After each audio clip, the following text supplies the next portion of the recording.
guys, my name is Noah, and if you're new here, welcome to my channel. On here, I document what it's like for me to grow my e-commerce company, so thank you for being here, and I hope that you enjoy these videos. My videos are usually pretty uncut, minimal edits, just me going through pretty much my day in the lives of me trying to scale and grow my different companies. So again, thank you so much for being here, and I hope that you enjoy this video. So I was talking to one of my friends today, and one of the things that we were talking about was the emphasis on routine and how people have such drastic morning routines, but they don't necessarily need to be drastic. All you really need to do is find one thing that you enjoy doing in the morning, whether that's going for a 20-minute walk, whether that's reading a book for 15 minutes, whether that's getting a coffee, whether that's hanging out with your dog. It's something that you enjoy in the morning. It doesn't have to be a 2-hour routine, just something super simple that you thoroughly enjoy, that you know will set your day off on a good note. And that's really all a morning routine is about. It's either challenging yourself or doing something that you enjoy in the morning to set the tone for the whole day. So if you're seeing this,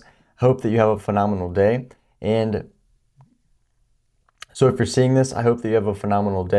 And morning routine is one of the things that I emphasize a lot. So cheers, and I'll talk to you guys soon.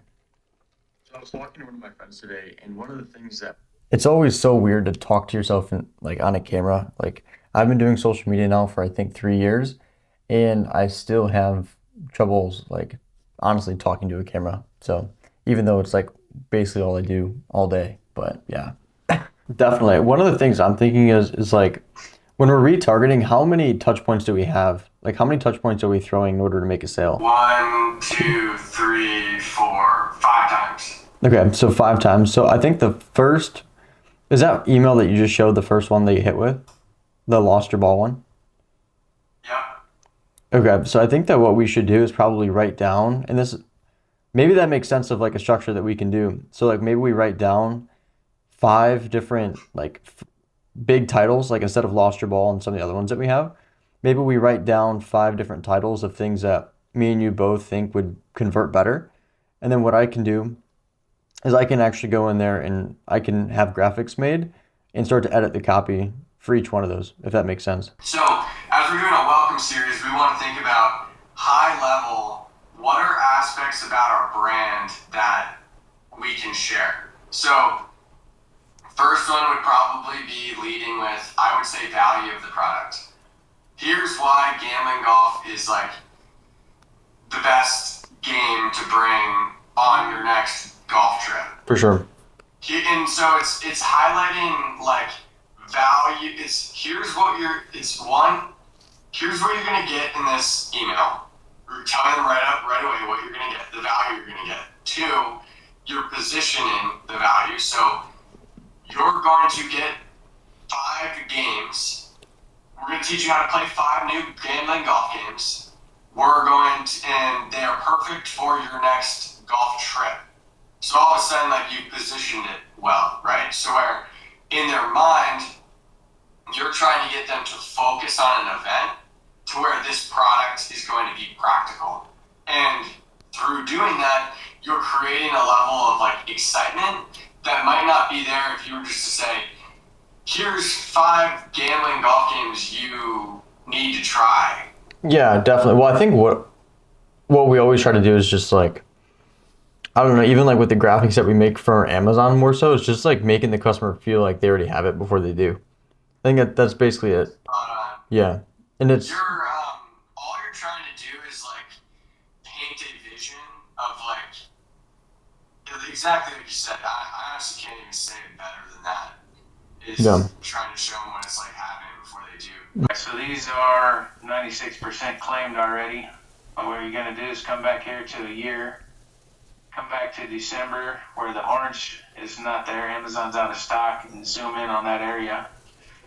You can see it goes up to 199 to 205. Put that in here, we're making 25% ROI, $33 profit for each one, just by holding it till Christmas time on this car. Next one, come back down to the year. We're going to zoom in December area, Christmas time. And this one gets up to around $65, $66 every time Amazon runs out of stock. Sometimes $69. So that'll make $11 profit each one. This item's selling 4,400 times a month, 32% ROI. So I really like this item here. I like this one too. So what we would buy, would we buy $1,200 worth of this one too, and the other one, or like where do you think you think it's smarter to buy this one instead? I don't like tying up my money a whole lot, but I mean, I'd be real confident buying 30 of them. Okay, 30 of these ones, yeah. I like my stuff being liquid more, but this is a little bit different ball game than what we normally do. Yeah, for sure. Okay. But Lego, you don't have a lot of returns either. So I mean, it's better than the stock market. Just Yeah, I agree. I agree. Waiting 4 or 5 months instead of years, you know. Yeah. So let's check this other one out. Come down here to a year, same thing. Look at the part Amazon's out of stock. You can see they usually run out of stock by the 14th. So this one gets up to 83, 92, 85. So it gets up to 91 a lot. So this one you're making, it only sells 1,500 times a month, but you're making 38% ROI, $20 profit each one. So again, I'd like to get 30 of each of these. That's tying up, I don't know, quite a bit of money, but Yeah. So what is 9:20 at night? I've got to be honest with you, I am exhausted. But this is the grind. This is what we do. It's Prime Day, and I've pretty much spent the whole day doing stuff for clients. And now what I'm doing is I'm going through a lot of these sales and buying stuff for my arbitrage business to sell. We've had a phenomenal day with arbitrage sales. It's just been a really good day overall. But I want to document this so that I can look back, and I never want to forget what went into building just what I have in general. And I'm tired as hell, so I'm having a hard time putting words together. But I want to be able to look back at this video, or just the videos that I make, in like 5 years and be like, that is what you were doing 5 years ago. Like I make these videos, of course, for you guys, and I hope that every single one of you thoroughly enjoy what I put out, and that's obviously like what drives me to create. But at the same time, like I honestly create these for myself so that I can look back and be like, dude, like you're up at 9:30 at night, and 9:30 at night doesn't seem that late to some people, but I started working at like 6:30 this morning. So it's just, there's a lot that goes into building. So I never want to forget the process. And I do feel like I've been in this process for a while, but I feel like that's just a part of it. So yeah, I'm ranting out of tiredness, but it's late at night and I've got probably another 3 hours of work, and then I'm going to call it. So I just wanted to kind of, I guess, say that to you guys. I appreciate all of you for watching these videos. I never take that for granted, but the way that I document these is so I can personally look back at them as well. So that's it. I'll see you guys tomorrow. Peace.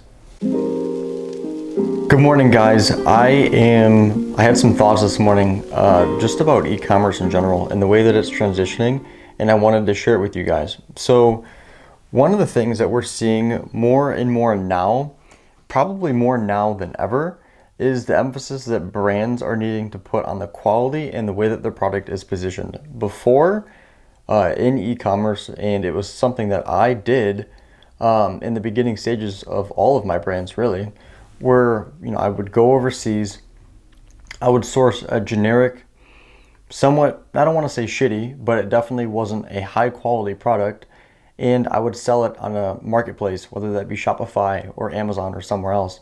This camera's really heavy. Let me see if I can set it down. One of the ways that e-commerce is transitioning, especially for the way that customers want products, is customers want a product that is high quality, that shows up on their doorstep and has amazing custom packaging that's well perceived by them. And not only is it well perceived in their hands, but it's also well perceived with the way that the brand positions their products online.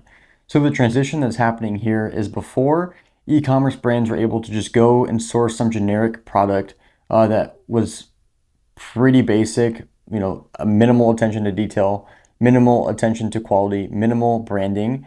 They would sell it on a marketplace, Amazon, Shopify, wherever, and they would get sales. Now that simply just isn't happening. Brands that want to have an e-commerce business are needing to create a ecosystem with their social media, with their branding, with their quality of the product, and everything that is packaged together in the way that the customer feels when they interact and buy the products, or interact and follow their Instagram page, or interact and receive their products. This is the way that e-commerce is transitioning.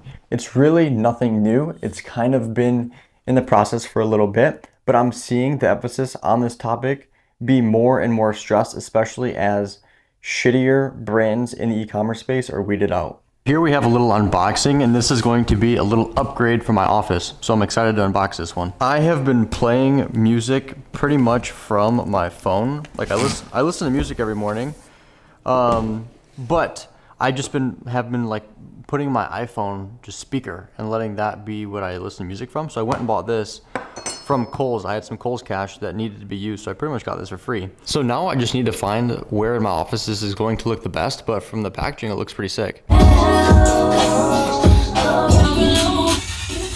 Good morning, guys. I wanted to get this thought out to you, and hopefully you guys are enjoying these thoughts that I'm giving you in this video, because it's a lot more, like, I don't want to say rambling than I usually do, but it's a lot more of me just talking to the camera than I usually do. So if you guys like this and appreciate it, please let me know. It's early. I probably look like shit because I haven't showered. I literally got out of bed, tossed on a hoodie, had this thought, and I wanted to put it on record for you guys. So one of the things that I'm absolutely loving right now about e-commerce, and I'm going to show you guys some screenshots here on my screen, and to hopefully kind of give you better examples of the way that I'm viewing this. But with e-commerce right now, I'm absolutely loving the way that brands are marketing their products. And we're seeing it with these accounts right now that I'm flashing. The Poor Boy Coffee is one of my favorite examples.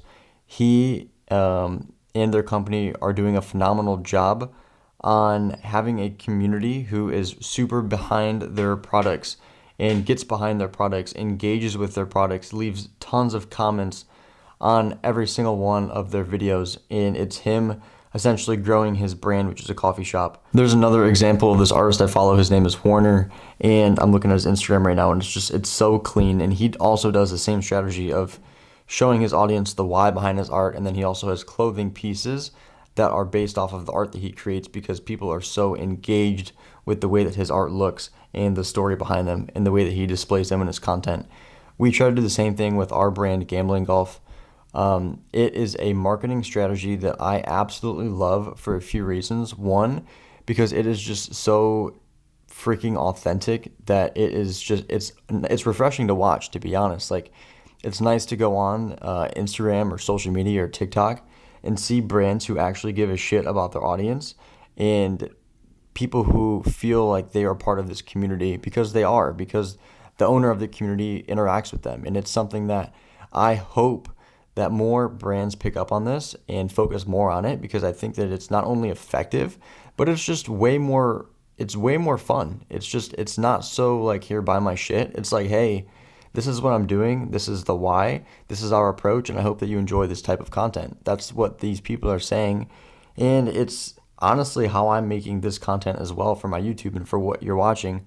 And so the rambling that I'm doing goes on, but I am absolutely loving this way that content is getting shown. And so if this is something that you are trying to adopt with your brand, or want to adopt it with your content, I would say first start with the why. Like, why are you creating what you're creating? For me in this content, my why is because I want to look back at this content in 5 years and be able to piece together what I've created and kind of look back at the stories that I've shared, the progress that I've made, the companies that I've built. For Gambling Golf, it's sort of like that same thing. And so for you, if you're trying to establish this with your personal brand or your e-commerce brand, I would suggest like the first thing that you do and the first thing that you look at is just your why. Why are you making content? So I'm going to stop rambling. I absolutely love this. I hope that e-commerce continues in this way. But yeah.